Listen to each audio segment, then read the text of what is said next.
Welcome back.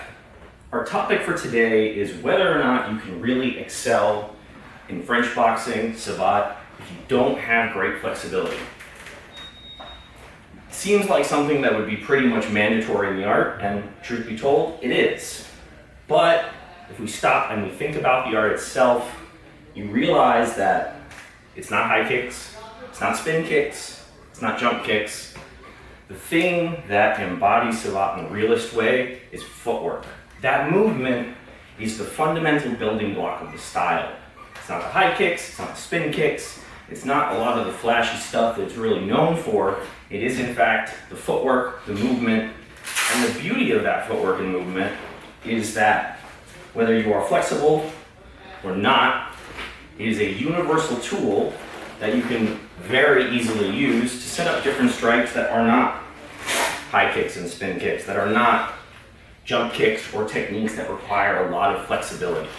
Truth be told, regardless, if you're training in Savate and you want to excel in French boxing, you should still be training your flexibility. You should be aiming to do those techniques, but to really be good at the art, you don't need them. To effectively be able to spar with it, you don't need the flashy techniques. You need the nuts and bolts, you need the stripped down parts of the style, you need the things that are universal. So again, training flexibility, but movement, positioning, all that stuff is what's most important. So how do we do that? I've talked about mixing levels in Savate a few times, and it's one of the most important things you can do in terms of mixing up your combinations. Now, we have our entering kicks, which are techniques like our chassé frontal, the chassé bas. If I move in a bit closer, I have access to my other low kicks, the low fouette off both sides. And if we're speaking in the rest of the low kicks, we have the coup de pied and the chassé italien. Now that's a great variety of low and mid kicks already. You pretty much have all the kicks you could need.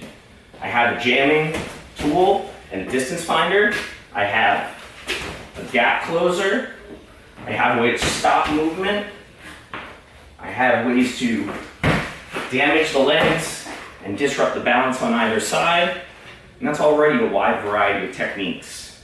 So that's how I enter in. I work my way into distance, fire off one of the kicks, and then I'm going to follow up. But in my follow-up, if I don't have the flexibility to hit certain lines, I want to mix my levels. So it's a lot of jab high, low cross, cross high, jab low. Lots of straight punches and intermixing that head, body, back to the head, body, back to the head, body, back to the head. Those long straight shots that slip through the middle. Already mixing in those levels is going to benefit your boxing. So I still have both of the steps that I've talked about in the past. I'll put a video up there for reference. So that means I'm in my stance, working my way through the distance, and now I'm either heading off towards my open side or heading off towards my closed side. And that's when I'm stepping off line or stepping across with my punches. Both of those techniques putting me in lines where if you have the flexibility, you can hit those kicks. But if you don't, and I end up here, it's still very easy for me to follow up with punches or attack the leg with kicks. So the angles work either way. My targets are just slightly different. Same thing on the other side. Hit, angle, pivot off.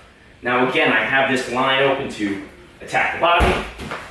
I can take it down to the leg. Or again, I can continue with my boxing before I make space again. As we keep those things in mind, what does it end up looking like? It ends up looking a little bit like this.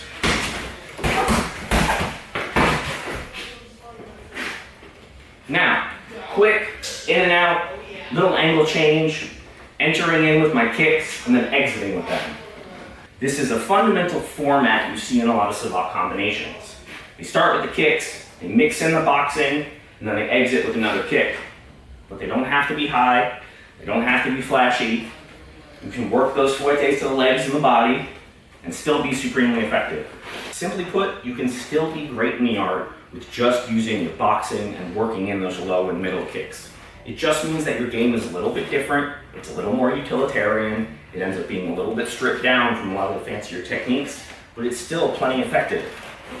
That's the interesting thing about these arts, is that even though we are under that umbrella of French boxing, my style and someone from a different school of thought, there are going to be variations, there are going to be differences, and it's very important to understand that. There's no one-size-fits-all for any style, whether it's Savate, Muay Thai, Brazilian Jiu-Jitsu, different schools of the same art have different styles within them, focus on different things.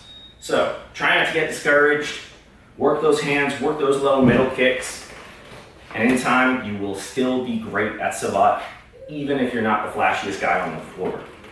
In any case, questions, comments, please leave them down below. Thank you so much for watching. Please like, share, and subscribe, and I'll see you next time.